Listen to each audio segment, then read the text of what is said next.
Welcome to Educlick, your online study partner. Good morning दोस्तों, आपका बहुत बहुत स्वागत है आपके अपने यूट्यूब चैनल एजुक्लिक में। जैसा कि विगत क्लास में आपको बताया गया था कि शुक्रवार को आपका टेस्ट होगा। अब तक सभी संधियां जो करा दी गई हैं, स्वर संधि, विसर्ग संधि, व्यंजन संधि जो करा दी गई, उन सभी भेदों का आपका टेस्ट होगा। तो मैंने आपको बताया था कि जिस दिन शुक्रवार को जो टेस्ट होगा, अब रफ और पेन साथ लेकर बैठे और कमेंट बॉक्स में आपको जो केवल करना है उसका संधि विच्छेद करना है। यदि संधि युक्त कोई पद है तो उसका संधि विच्छेद करना है और उस संधि का नाम लिखना है। चाहे वो स्वर संधि हो, स्वर संधि का कोई भी भेद हो, चाहे व्यंजन संधि का किसी भी भेद का उदाहरण हो, या विसर्ग संधि के किसी भी भेद का उदाहरण हो। चलिए आगे देखते हैं। अब देखिए, परीक्षा में इन संधियों से संबंधित जो आपसे क्वेश्चन पूछा जाएगा, केवल आपको यदि संधि युक्त पद दे रखा है तो उसका संधि विच्छेद करना है और उस संधि का नाम लिखना है। और इस प्रकार का जो क्वेश्चन आएगा वो 2 अंक का आता है, और उसी प्रकार आपको संधि विच्छेद दिए जाएंगे और उनका संधि युक्त पद बनाना है और उस संधि का नाम लिखना है। तो आइए देखते हैं। पहला जो क्वेश्चन है ये है, अधोलिखित पदयों तथा अधोलिखित पदों का संधि विच्छेदम कृत्वा, संधि विच्छेद करके संधि नामापि लिखत, संधि का नाम भी लिखिए। अतः इनका आपको क्या करना है, पहले तो आपको इनको करना है संधि विच्छेद, उसके बाद में क्या लिखना है, संधि का नाम लिखना है। जैसे पहला जो पद है इसका हम संधि विच्छेद देखने, अतः इनका संधि विच्छेद आपको कमेंट बॉक्स में कमेंट करके लिखना है, जिससे आपको पता चले कि आपकी जो तैयारी है वो कैसी है। जैसे पहला जो पद है इत्यलम, इसका जो संधि विच्छेद होगा इति धन अलम, इति धन अलम। अब देखिए, मैंने आपको बताया था कि यदि ये और वे वर्ण से पहले यदि कोई आधा व्यंजन वर्ण आए, क्या आए, आधा व्यंजन वर्ण आए, तो संधि विच्छेद करते समय आधे व्यंजन वर्ण को पूर्ण लिखा जाता है, और जो परिवर्तन जो होता है उसके अनुसार उसमें उसी स्वर की मात्रा सम्मिलित कर दी जाती है। तो यहाँ ये किसके स्थान पर आएगा, ई के स्थान पर आएगा। तो यहाँ ये पूर्व वर्ण के स्थान पर तो ह्रस्व ई आ गया अथवा छोटी ई आ गई, और उसके बाद में इसमें जो स्वर वर्ण सम्मिलित है उसको बाद में लिख दिया जाएगा। अतः इसका जो संधि विच्छेद होगा वो इति धन अलम, और संधि होगी यण संधि। इस प्रकार आपसे क्वेश्चन पूछे जाते हैं। देखिए अगला देखते हैं, दिगंबर है। अगला जो पद है वो है दिगंबर है। अतः जब हम इसका संधि विच्छेद करेंगे तो गे को अपने ही वर्ग के प्रथम वर्ण में परिवर्तित करेंगे। किस में करेंगे, इस गे को अपने ही वर्ग के प्रथम वर्ण में परिवर्तित करेंगे। अतः गे के वर्ग का तृतीय वर्ण है, के वर्ग का तृतीय वर्ण है, तो गे को प्रथम वर्ण में जब परिवर्तित करेंगे तो के अपने वर्ग का प्रथम वर्ण है। उसके बाद इस गे में कौन सा स्वर वर्ण सम्मिलित है, ह्रस्व ए, दिक धन अमर है। तो इसका जो संधि विच्छेद होगा दिगंबर है का दिक धन अमर है। अब देखिए, ऐसी कौन सी संधि है जिसमें अपने वर्ग के प्रथम वर्ण के स्थान पर तृतीय वर्ण किया जाता है, व्यंजन संधि के अंतर्गत जसत्व संधि। कौन सी संधि है, जसत्व संधि। अतः दिगंबर में कौन सी संधि हुई, जसत्व संधि।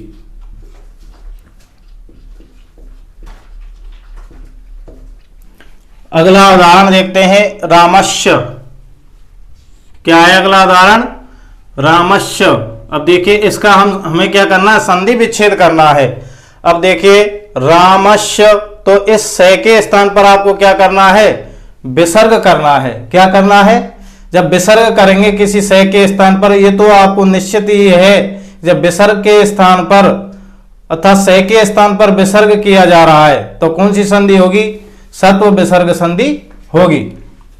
अब देखिए, केवल संधि विच्छेद करते समय से को किस में परिवर्तित किया जाएगा, विसर्ग में परिवर्तित किया जाएगा, और विसर्ग उसके बाद जो पद है च, उसको ज्यों का त्यों लिख दिया जाएगा। ये हो गया इसका संधि विच्छेद। और कौन सी संधि होगी, सत्व विसर्ग संधि। जब विसर्ग इसमें आ रहे हैं तो ये तो निश्चित है कि विसर्ग संधि है, विसर्ग संधि है, लेकिन है कौन सी विसर्ग संधि, उसके नाम से ही पता चलता है। यदि विसर्ग के स्थान पर से हो रहा है तो सत्व विसर्ग संधि, ओ हो रहा है तो उत्व विसर्ग संधि, रे हो रहा है तो ऋत्व विसर्ग संधि, और यदि विसर्ग का लोप हो रहा है तो विसर्ग लोप संधि। अब देखिए अगला उदाहरण देखते हैं। अगला जो उदाहरण है वो है नैनम। अब देखिए जब हम इस नैनम पद का उच्चारण करते हैं तो एक ही आपको ध्वनि सुनाई देगी, नैनम। तो जब ऐसी कौन सी संधि है जिसमें ए, आवो, आय, आव की ध्वनि आपको सुनाई देती है और जो परिवर्तन किए जाते हैं। अब देखिए इसमें ए की ध्वनि आपको सुनाई दे रही है, तो ए कब आएगा, जब इस ये से पूर्व वाले वर्ण में अर्थात ने में हम किस स्वर वर्ण की मात्रा लगाएंगे, ए की। किसकी लगाएंगे, ए की। अब देखिए इस ये में कौन सा स्वर वर्ण सम्मिलित है, छोटो आ ए है, तो उसमें बाद में क्या शेष रहा, नम। ये हो गया इसका संधि विच्छेद। क्या हो गया, ने धन अनम। अतः संधि कौन सी हुई, अयादि संधि। कौन सी संधि हुई, अयादि संधि। अगला जो उदाहरण है वो है हरिम बंदे। अब देखिए हम जब इसका संधि विच्छेद करेंगे तो इस हरिम जो पूर्व जो पद है इसमें अनुस्वार लगा हुआ है, तो यहां अनुस्वार को आपको किस में परिवर्तित करना है, मकार में अर्थात में हलंत में आपको परिवर्तित करना है, और इसमें कोई परिवर्तन आपको नहीं करना। हरिम बाद का जो पद है उसको ज्यों का त्यों लिख दिया जाएगा।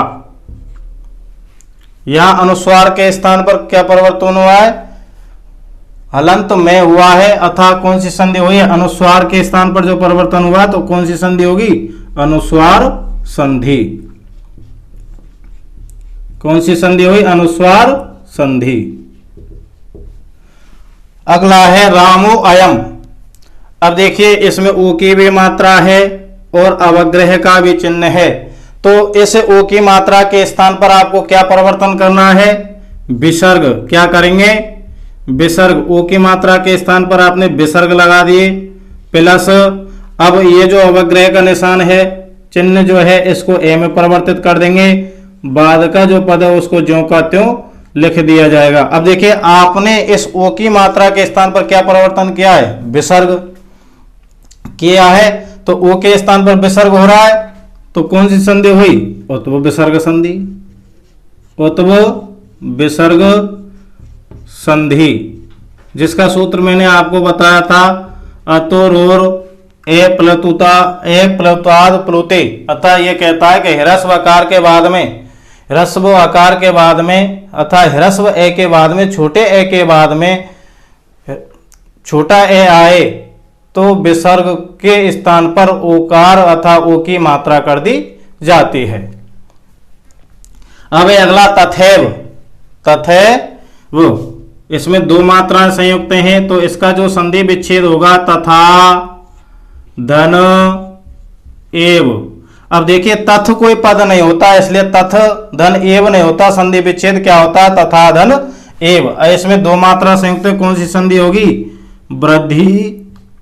कौन सी संधि होगी, वृद्धि संधि।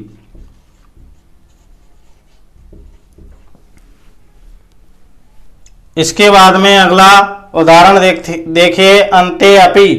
कौन सा उदाहरण है अगला, अंते अपि। अब देखिए जब हम इसका संधि विच्छेद करेंगे तो पहले वाला जो पद है उसको ज्यों का त्यों लिखा जाएगा, अंते। केवल इस प्रकार के पदों का जो हम संधि विच्छेद करेंगे केवल इस अवग्रह को ए में परिवर्तित किया जाएगा। कौन सी संधि के अनुसार, पूर्व रूप संधि के अनुसार। तो इसमें कौन सी संधि होगी, पूर्व रूप संधि। पहले जैसा रूप था वही कर दिया जाता है। अगला प्रेजते। अगला जो है प्रेजते। अब देखिए ये जो पद है प्रेजते, अर्थात इसमें ए उपसर्ग अथा अकारांत उपसर्ग है अथा ए वर्णांत उपसर्ग है प्रे। इसके बाद में इस प्रे में कौन सा स्वर वर्ण सम्मिलित है? ए। तो इसका संधि विच्छेद क्या हुआ?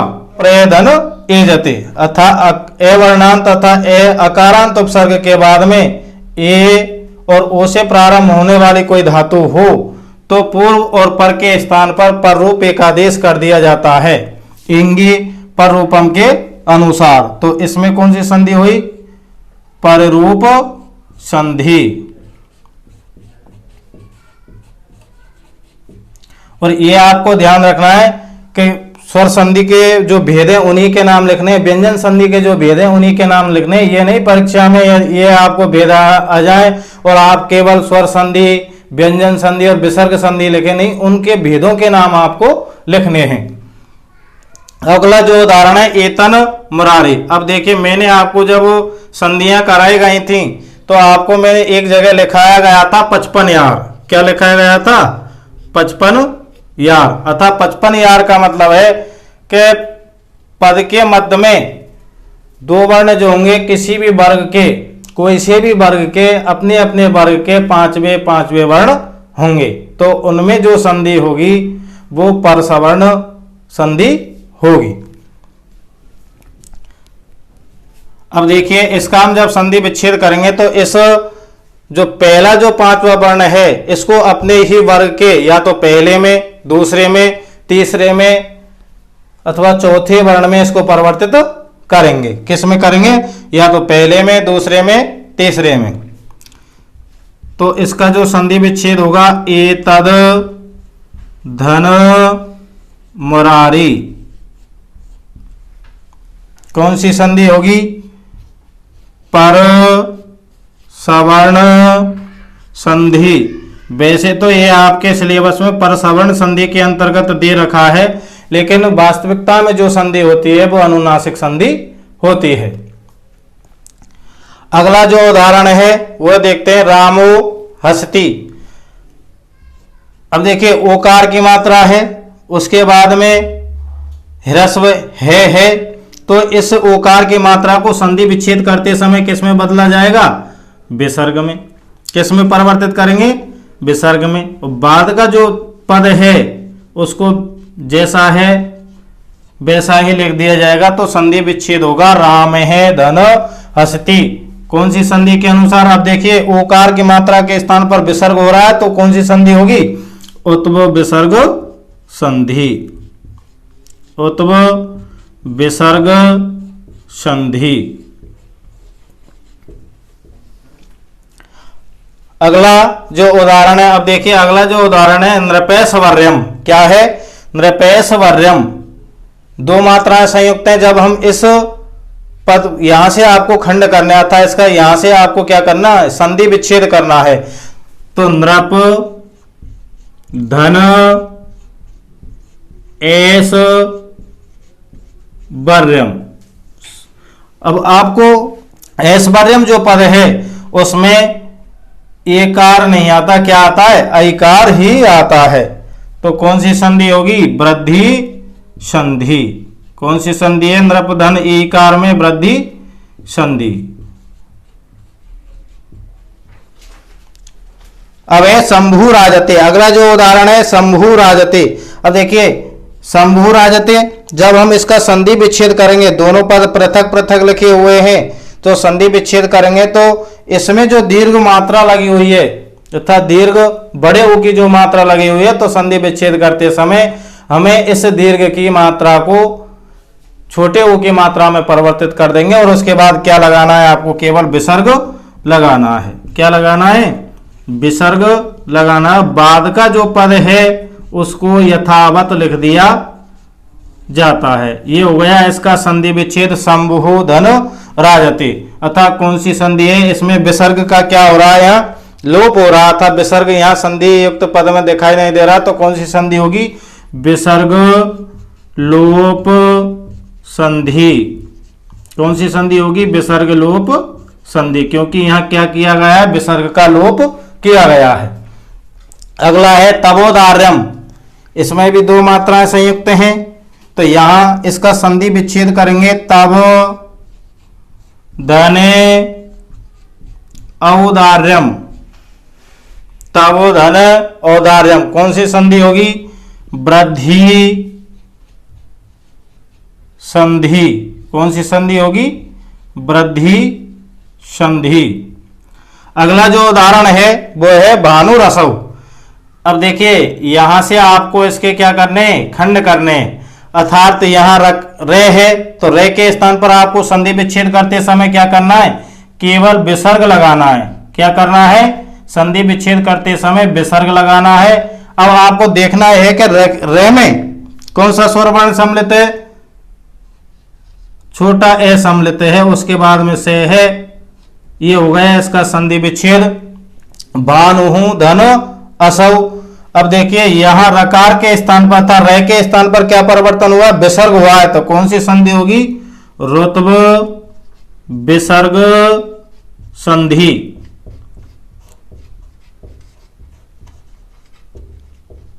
अब देखिए ये तो थे संधि युक्त पद, इनका आपको करना था संधि विच्छेद और लिखना था बाद में संधि का नाम। तो परीक्षा में एक अंक का क्वेश्चन तो इस प्रकार का आता है कि उसमें संधि युक्त पद दिए जाते हैं, उनका आपको संधि विच्छेद करना होता है और संधि का नाम लिखना होता है।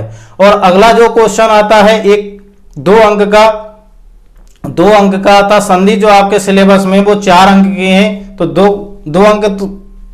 दो अंक तो इस प्रकार से होते हैं और 2 अंक में अथा उसमें संधि विच्छेद दिए होते हैं, उनमें आपको संधि विच्छेद कर वो संधि युक्त पद बनाना होता है और संधि का नाम लिखना होता है। तो आइए आगे चलते हैं और उस प्रकार के भी उदाहरण देखते हैं। देखिए अगला जो क्वेश्चन जो आता है इस प्रकार आता है कि अधोलिखित पदयो संधि विच्छेदम कृत्वा वो संधिम कृत्वा संदेहे नामापि लिखत। अतः यह कहता है कि अधोलिखित पदों की संधि करके संधि का नामापि लिखत, संधि का नाम भी लिखिए। तो इस प्रकार का क्वेश्चन आएगा, ये भी 2 अंक का होगा और पिछला जो बताया था वो भी 2 अंक का आएगा। तो संधि जो है आपके सिलेबस में 4 अंक की हैं। अब ये जो संधि विच्छेद है इनको आपको संधि युक्त पद बनाना है। क्या बनाना है? संधि युक्त पद बनाना है और संधि का नाम लिखना है। तो संधियां पढ़ाते समय मैंने आपको संधि युक्त पद बनाना बताया गया था। जैसे पहला जो पद है वो है गो धन ई से है। अब देखिए गो जो पद है उसके अंत में कौन सा स्वर वर्ण है? ओ है, और ई से है के पूर्व में ई है। अब देखिए यहां जो परिवर्तन किया जाएगा केवल पूर्व वर्ण के स्थान पर परिवर्तन किया जाएगा। तो यहां कौन सी संधि होगी? कौन सी संधि होगी जो इसमें केवल पूर्व वर्ण के स्थान पर ही परिवर्तन किया जाता है? और सबसे पहले आपको देखना यह है कि जो पूर्व जो वर्ण है वो भी स्वर वर्ण है और पर जो वर्ण है वो भी स्वर वर्ण है। तो ये तो निश्चित है कि इसमें स्वर संधि ही होगी। अब देखना यह है कि आपके सिलेबस के अनुसार स्वर संधि के जो भेद हैं वो या तो यण संधि है, अयादि संधि है, वृद्धि संधि है, पूर्व रूप संधि है या पर रूप संधि है। यह आपको नियम आपको याद होना चाहिए कि तो इसमें क्या रहा है? ओ और ई से है के पूर्व में ई। तो संधि युक्त जो पद बनेगा वो बनेगा गवि से है। और इसको बनाने की प्रक्रिया मैंने आपको बताई थी। देखिए इधर गो धन ई से है, गो धन ई से है। अब देखिए गो के अंत में कौन स्वर वर्ण है? ओ है। ई से है के पूर्व में ई है। तो ओ के स्थान पर जो परिवर्तन किया जाएगा क्या किया जाएगा? अब किया जाएगा। क्या किया जाएगा? अब किया जाएगा। अब देखिए इसमें से ओ निकाल दिया तो गे हलंत रहा, ओ के स्थान पर अब परिवर्तन हुआ। बाद में क्या शेष रहा है? ई से शेष रहा है। अब देखिए इस ऐसे ये हलंत जो है ये गे पूरा हो गया, इस ई से ये वे पूरा हो गया और इसकी मात्रा को इसमें संयुक्त कर देंगे और से शेष रहेगा। उसके बाद विसर्ग। तो संधि युक्त जो पद बनेगा वो क्या बनेगा? गवि से है। अब जब आपको बताया कि इसमें ओ के स्थान पर क्या हो रहा है? अब आदेश हो रहा है। क्या हो रहा है? अब आदेश हो रहा है। तो ए अब आय आप कौन सी संधि के अंतर्गत तो आदेश होते हैं? अयादि संधि के अंतर्गत। तो इसमें कौन सी संधि होगी? अयादि संधि। कौन सी संधि होगी? अयादि संधि। ऐसे अगला उदाहरण देखते हैं, बाल है धन इच्छति। अब देखो इसमें विसर्ग लगा हुआ है इस संधि विच्छेद में, तो ये तो निश्चित है कि इसमें विसर्ग संधि है, ये तो निश्चित है कि इसमें विसर्ग संधि है। अब देखिए ह्रस्व ए के बाद विसर्ग है, उसके पर वर्ण भी क्या है? स्वर वर्ण है। तो यहां केवल आपको क्या करना है? विसर्ग का लोप करना है। क्या करना है? विसर्ग का लोप करना है। बाल बाल इच्छति कौन सी संधि होगी? जब हम विसर्ग का लोप कर रहे हैं तो विसर्ग लोप संधि। कौन सी संधि होगी? विसर्ग लोप संधि। अब देखिए अगला जो संधि विच्छेद है वो है सत्यम बद। क्या है? सत्यम बद। अब देखिए यहां में जो है हलंत है, उसके बाद में व्यंजन वर्ण है अथवा अंतस्थ वर्ण है, तो इस संधियुक्त पद बनाते समय इस हलंत में को किस में परिवर्तित किया जाएगा? अनुस्वार में परिवर्तित किया जाएगा। तो ये संधि होगी, कौन सी संधि होगी? अनुस्वार संधि। कौन सी संधि होगी?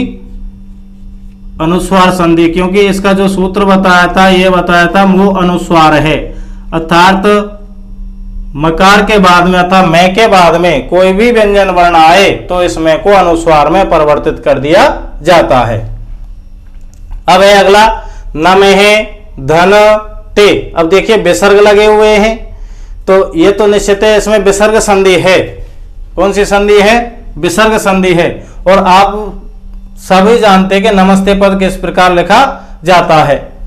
अब देखिए यहां जो विसर्ग है ये आपको देखना है, तो विसर्ग के स्थान पर कौन सा से करना है? या तो दंत सकार करना है, तालव्य सकार करना है, या मूर्धन्य सकार करना है। अब देखिए इस विसर्ग के स्थान पर हमें क्या करना है? से करना है। तो संधियुक्त तो जो पद बनेगा नमस्ते, क्या बनेगा? नमस्ते। अतः विसर्ग के स्थान पर क्या परिवर्तन हुआ? से हुआ है। तो कौन सी संधि होगी? सत्व विसर्ग संधि। कौन सी संधि होगी? सत्व विसर्ग संधि। अगला जो है सुधन आगतम। अगला जो उदाहरण है सुधन आगतम। अब देखिए सु के अंत में कौन सा स्वर वर्ण है?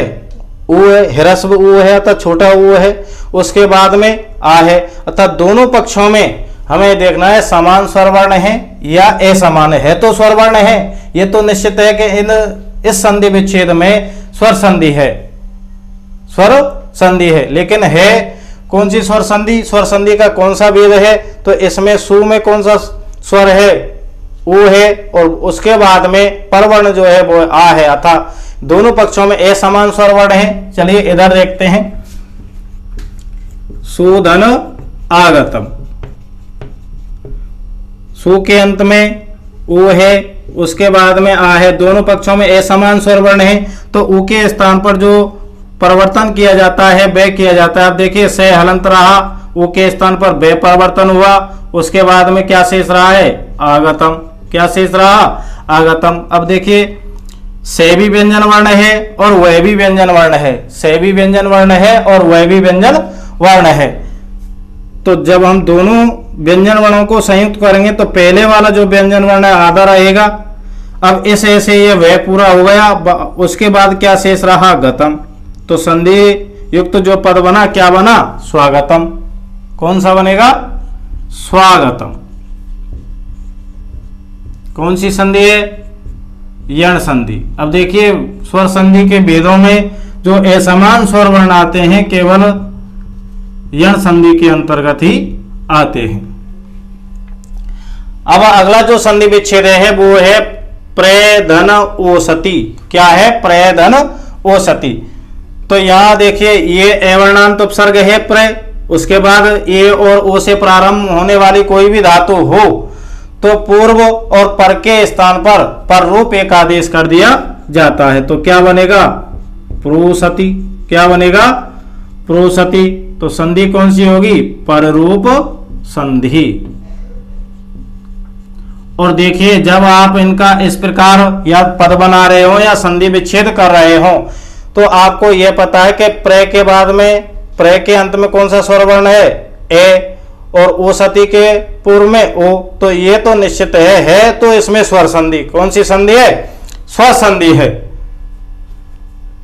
लेकिन आपको यह देखना है कि स्वर संधि का कौन सा भेद है, कौन सा भेद है, ये आपको जो नियम है, जो सूत्र आपको बताए गए थे वो आपको याद रखने हैं। अब है अगला सट धन आनन है। अब देखिए ये जो ट है व्यंजन वर्ण है और आनन है, वो आनन में आ जो है स्वर वर्ण है, तो ये तो निश्चित है स्वर, वो व्यंजन वर्ण के बाद में क्या रहा, स्वर वर्ण आ, तो इसमें कौन सी संधि होगी, व्यंजन संधि होगी। व्यंजन संधि का कौन सा भेद होगा, ये आपको देखना, टे है तो टे के स्थान पर आपको उसी वर्ग का, टे वर्ग का तृतीय वर्ण करना है। तो टे वर्ग का तृतीय वर्ण होता है टे ठे डे, क्या होगा, टे ठे डे, तो संधि युक्त जो पद बनेगा क्या बनेगा, सड़ा नने है। अर्थात तो मैंने आपको बताया था कि कचर तब के स्थान पर गजर दब कर दिया जाता है, कौन सी संधि के अनुसार, जसत्व संधि के अनुसार। तो इसमें सड़ानन पद में जो बनेगा इसमें कौन सी संधि होगी, जसत्व संधि, कौन सी संधि हुई, जसत्व संधि। अगला है जगत धन ले, जगत धन ले। अब देखिए ते वर्ग का पहला जो पूर्व जो वर्ण है ये व्यंजन वर्ण है और उसके बाद में ले भी व्यंजन वर्ण है, तो इस ते वर्ग को किस में परिवर्तित किया जाएगा, ले में परिवर्तित किया जाएगा तुरली सूत्र के अनुसार। तो संधि युक्त जो पद बनेगा जगल ले, जगल ले, कौन सी संधि होगी, पर सवर्ण संधि, पर सवर्ण संधि। अब देखिए अगला उदाहरण देखते हैं, मुनि धन इति। अगला जो उदाहरण है अर्थात संधि विच्छेद है, मुनि धन इति। अब देखिए ए आ को छोड़कर किसी भी स्वर वर्ण के बाद में क्या है, विसर्ग है, उसके बाद में ह्रस्व स्वर है, अतः बाद में कोई भी इच वर्ण होना चाहिए, अर्थात वर्ग का तीसरा चौथा पांचवा या रेलेवे या कोई भी स्वर वर्ण हो, तो इस विसर्ग के स्थान पर आपको क्या परिवर्तन करना, रे करना है, क्या करना है, रे करना है। अर्थात संधि युक्त जो पद बनेगा क्या बनेगा, मुनि रीति, क्या बनेगा, मुनि रीति। अब देखिए इसमें जो विसर्ग के स्थान पर क्या परिवर्तन हुआ, रे हुआ है, तो कौन सी संधि होगी, रुत्व विसर्ग संधि, कौन सी संधि होगी, रुत्व विसर्ग संधि। इससे आगे अगला उदाहरण देखते हैं, वसुधा धन एव। अब देखिए वसुधा के अंत में दीर्घ आ है और एव के पूर्व में ए है, तो दोनों के स्थान पर क्या कर देते हैं, पूर्व और पर के स्थान पर वृद्धि एकादेश कर देते हैं, तो संधि युक्त जो पद बनेगा क्या बनेगा, वसुधैव, क्या बनेगा, वसुधैव, और संधि होगी वृद्धि संधि। कौन सी संधि होगी, वृद्धि संधि। अगला है बने अत्र, ए है, बने के अंत में कौन सा स्वर वर्ण सम्मिलित है, ए, और अत्र के पूर्व में ए। यहां केवल आपको जो परिवर्तन करना है पूर्व और पर के स्थान पर, जैसे पहला है पहले था वैसा ही आपको परिवर्तन करना है। अतः इसमें जो संधि होगी पूर्व रूप संधि होगी। कौन सी होगी, पूर्व रूप संधि, पहले वाला जो रूप था वही आपको करना है। अगला है राम है धन चुनौती। अब देखिए विसर्ग है, उसके बाद चे वर्ग, अर्थात चे अपने वर्ग का प्रथम वर्ण है तो चे है, तो विसर्ग के स्थान पर आपको क्या करना है, से करना है, क्या करना है, से करना है। अब से आपको कौन सा करना है ये आपको बता दिए गए थे, एक बार पुनः और बता देते हैं कि विसर्ग के बाद में जब कौन सा सकार आया था, प्रत्येक वर्ग का पहला और दूसरा वर्ण आए तो विसर्ग के स्थान पर कौन सा सकार करना था, से करना है। इसमें जो संधि होगी सत्व विसर्ग संधि, क्योंकि विसर्ग के स्थान पर आपने जो परिवर्तन किया है वो क्या किया है, से किया है। अतः इधर देखते हैं, देखिए मैंने आपको बताया था कि यदि विसर्ग के बाद में ये दंत सकार और ते आए, ते और थे आए तो विसर्ग के स्थान पर दंत सकार किया जाता है, और यदि विसर्ग के बाद में तालव्य सकार आए या चे और छे आए तो विसर्ग के स्थान पर एक तालव्य सकार किया जाता है। और यदि विसर्ग के बाद में बाकी के जो वर्ग हैं, जैसे मूर्धन्य सकार है के, खे, टे, ठे, पे, फे आए तो इस विसर्ग को मूर्धन्य सकार में परिवर्तित किया जाता है। अब यहाँ आपको जो विसर्ग को जो परिवर्तन करना था ना, चे है तो चे इसमें है तो विसर्ग को तालव्य सकार में आपको परिवर्तित करना है। देखिए अगला उदाहरण देखते हैं, बालहा धन अत्र। देखिए विसर्ग है तो यहाँ विसर्ग का आपको क्या करना है, केवल लोप करना है। क्या करना है, बाला अत्र। विसर्ग का आपने यहाँ केवल लोप किया है तो कौन सी संधि होगी, विसर्ग लोप संधि। कौन सी संधि होगी, विसर्ग लोप संधि। इसके बाद अगला उदाहरण जो है, राम है धन ए हसत। अब देखिए ए के बाद विसर्ग है और उसके बाद में ए है तो इस विसर्ग को किस में परिवर्तित कर देंगे, उ की मात्रा में परिवर्तित कर देंगे।